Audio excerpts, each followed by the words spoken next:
Hey guys, we're going to be relating fractions to area. Look at these cute little bulldogs that are going to help us. They're all hung on stockings. So cute, so cute. I can't believe how Buddy used to be that little last year.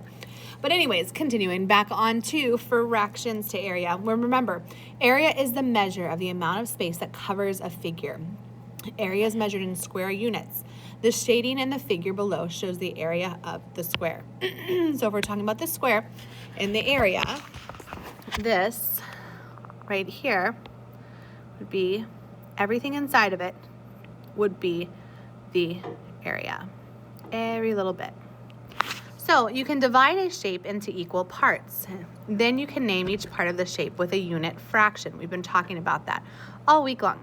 The line divides the square into two equal parts. Keyword equal. We need to make sure both parts are the same. Each part is 1/2 of the square.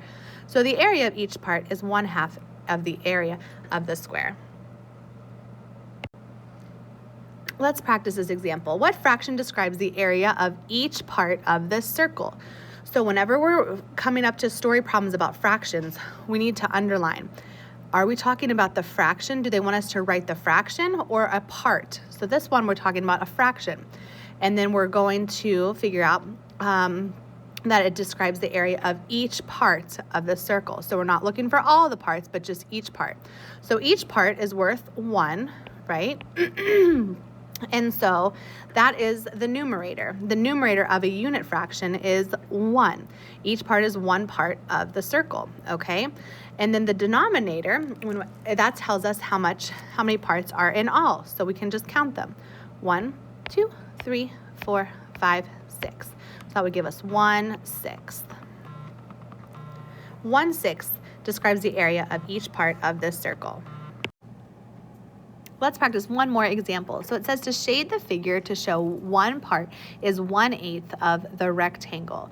So we're going to use reasoning. We're going to draw lines to divide the rectangle into 8 equal parts. So first, we're going to divide the rectangle into halves by putting one line down the middle.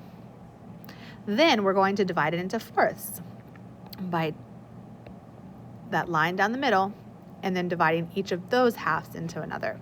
And then we're going to divide it into eighths. So we're going to divide each of those into eighths as well. So we have 1, 2, 3, 4, 5, 6, 7, 8 equal parts of this rectangle. So think about the meaning of 1/8. 1, the numerator, is the one part that needs to be shaded. And the 8, or the denominator, is the 8 equal parts in all. So here's what our figure will look like, and you can choose one part to shade in. All right, friends, we're going to practice this a little bit more tonight for homework. So go ahead into Schoology, do your very best that you can, and we'll continue practicing this some more again tomorrow. Great job, guys.